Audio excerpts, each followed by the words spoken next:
welcome back to another Cellar Dwellers film review. Today, we'll be talking about MaXXXine, one of my most anticipated movies of the year. MaXXXine, the third in the X trilogy, stars Mia Goth reprising her role as Maxine Minx, the character from X, but one that was left absent from Pearl, considering that Pearl took place in the 19-teens. While I don't think I've covered X on this channel, we have covered Pearl, and if you want to hear that discussion, you can look at the link at the top of the screen right now. But aside from that, I'm going to assume that you've seen X and Pearl, and at this point MaXXXine, because there are going to be some pretty significant spoilers for the end of the movie. But before that, the basic plot. Maxine Minx, having survived the murders at the Texas farmhouse in X, has now moved on to 1985, where she has become a breakout star in the adult film industry and trying to work her way into more mainstream Hollywood. She gets her big break being cast in The Puritan 2, a sequel to a B-movie horror flick that came out a few years prior in the narrative of this movie. But it wouldn't be a horror movie if some heads didn't begin to roll, and we find out shortly after that there's a murderer running around Los Angeles killing women at night. Now it's very important that we as the audience don't know who the killer is. Not like in X or Pearl, where we knew from the onset who was going to be the person making all these bad things happen. MaXXXine, as a film, leans more into murder mystery at certain times.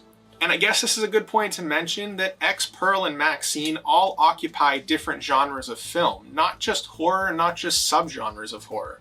X, through and through, was a slasher, there's no doubt about it.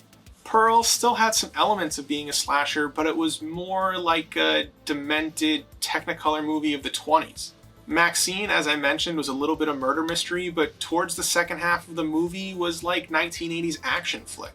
Now, like I said, this was one of my most anticipated movies of the year, and I'm really glad that we got to see it within a 2-ish year range from the last two. However, I kind of think that this movie missed the mark for me just a little bit. Part of the appeal for X and Pearl for me was how the movie began to draw parallels between MaXXXine and Pearl as characters. Pearl being obsessed with the youthfulness of MaXXXine, and how Pearl would constantly tell MaXXXine that you're going to end up the same way. A beaten and battered woman with no purpose in life, always one step short of that thing that you're trying to achieve. And MaXXXine all the while denying it and telling Pearl that she's wrong.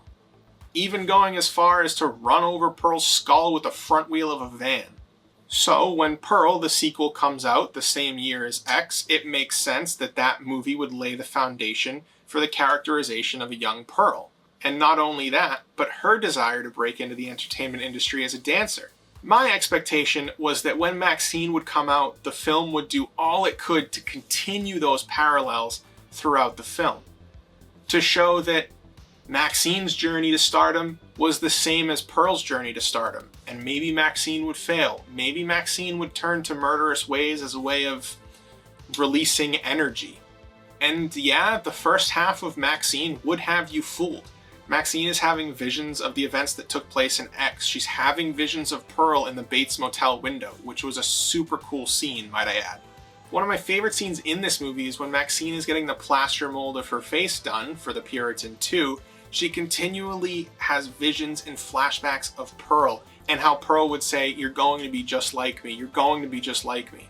It causes MaXXXine to have basically a panic attack, as she almost suffocates underneath the mold. Now that's all good and well, the building blocks are being laid out, but once you get into the second half of the movie, it becomes so much more focused on the killer and finding out who the killer is, that the movie almost forgets that they're supposed to be drawing parallels between Pearl and MaXXXine. Suddenly the visions disappear, the flashbacks don't happen anymore. It almost feels like MaXXXine is now a side character to this plot of the police chasing down the killer. I think the turning point for this is the moment where MaXXXine and Giancarlo Esposito's character end up killing Kevin Bacon. Kevin Bacon plays a disgusting, sleazy private detective that I absolutely loved seeing in this movie. I think his greasy character type perfectly fits the kind of story that this movie was trying to tell. Now I say that his death was the turning point because Kevin Bacon's character was the one that was attempting to blackmail MaXXXine with The Farmer's Daughters, the adult movie that they made the night that X occurred. And since MaXXXine was the only survivor, most, if not all of the murders would have been pinned on her. So it's really to her advantage that the tape that he had did not see the light of day. But once he is killed in the car compactor, very brutal by the way, we find out that the killer is actually MaXXXine's evangelist father, who's so concerned with telling the world that Satan is in the movies that he kills his daughter's friends and plans on killing his daughter on film. This part I had no problem with. I think that it was a nice little connection to the end of X, where you see that MaXXXine has been missing since she was a child. And it does build into MaXXXine's character a little bit, maybe alluding to why she wanted to be in the spotlight, or even the excessiveness of her father and his beliefs is what drove her away from the congregation in the first place.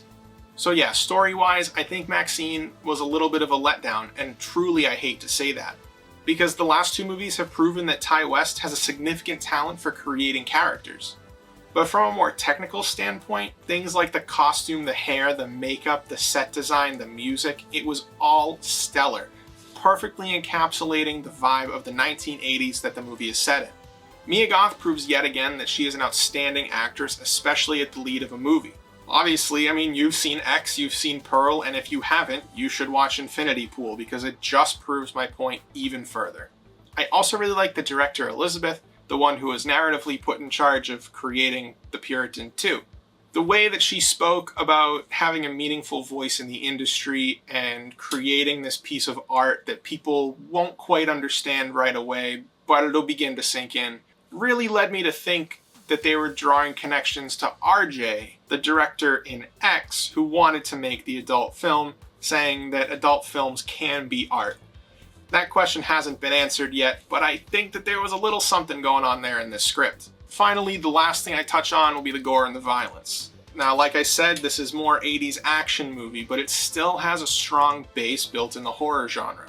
And while the gore didn't feel as frequent in this movie as it did in the previous two, it definitely had its moments in the spotlight. The first time being when MaXXXine crushes a dude downstairs with the pointy end of her heel. The camera does not pull any punches in showing it either. A lot of kills and gore and violence were off screen, which I thought was a little bit of a questionable decision. It sort of makes up for it at the very end when MaXXXine shoots her father point blank with a shotgun and blows his head to bits underneath the Hollywood sign. Overall, I can tell that there was a lot of thought put into making this movie, but for me, it was sort of a letdown. That might be because of my own expectations and what I thought was going to happen going into the movie, but nonetheless, I think that if it stuck a little bit closer to what X and Pearl laid down, then this could have been a truly masterclass trilogy. Either way, I think MaXXXine is still worth a watch just based on its technical prowess alone, and the entertainment value and the shock factor of its plot. I really hope A24 does something similar to this in the near future, seeing as this is the first time that they've actually committed to a trilogy. But behind that trilogy and behind the storytelling needs to be a dedicated artist like Ty West, someone who knows his vision and someone who sticks to it. And A24 is the exact studio to not let that dedication go unnoticed. So until the next movie review, let me know what you think of this one, and I'll see you then.